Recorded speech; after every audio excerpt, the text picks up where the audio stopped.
এখন আমার খেতে ইচ্ছে করছে পায়েস। আর আমি দুপুরবেলাতে ঠাকুরভোগের সাথে পায়েস খাইনি, তো আমার ঠাকুরভোগের সাথে পায়েস খেতে ইচ্ছে করে না।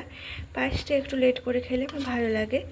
তো সেম আমার বরেরও, ওরও কিন্তু যে খিচুড়ি খেতে খেতে পায়েস খেয়ে নেবে এরকম কিন্তু না, পায়েসটা একটু লেট করে খায়। আমি কিন্তু অনেকটা পায়েস করেছি, দেখতে পাচ্ছ অনেকটা কিন্তু পায়েস আছে। এটা হাঁড়িতে আছে বলে তোমরা বুঝতে পারছো না, এটা আদ্রার থেকে একটুকু কম, দেখতে পাচ্ছ এটা অনেকটা কিন্তু পায়েসটা আছে। এটা রাজ ঋতু খাওয়ার পরেও কিন্তু অনেকটা পায়েস থেকে যাবে। আমি একটু খেয়ে নিই। পায়েসটা কিন্তু ভীষণই টেস্টি হয়ে যায় লক্ষ্মী ঠাকুরের ভোগের খিচুড়িতে, আর বলার ভাষা নেই যে কত পরিমাণে টেস্টি হয় খাবার। তুমি আমি কোনো মাপ করে তো দেয়া হয় না, কিন্তু এত পরিমাণে টেস্টি হয়, সব কিন্তু ব্যালেন্স থাকে। সব ভাজা তোলা খিচুড়ি একটু কিন্তু না হবে ঝাল, না হবে টক, না হবে কিন্তু নুন, এত পরিমাণে টেস্টি হয়।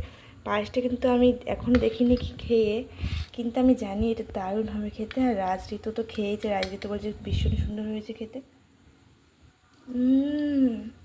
দারুণ দারুণ হয়েছে কিন্তু পায়েসটা। আমি কিন্তু কাজু কিশমিশ দিইনি, কাজু কিশমিশ আমার শ্বশুরমশাই পছন্দ করে না, কিন্তু তা একবার দুবার দিয়ে দিই ওনাকে বেছে বেছে, তখন দিই, কী আর করা যাবে। দারুণ।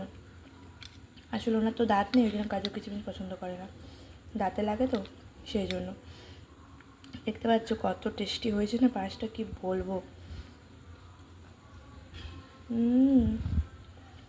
দারুণ লাগছে হয়তো। তো চলো, সবাই তো নেই, তোমাদেরকে কী করে দেবো আমি, নয়তো তোমরা থাকলে তোমাদেরকেও দিতাম।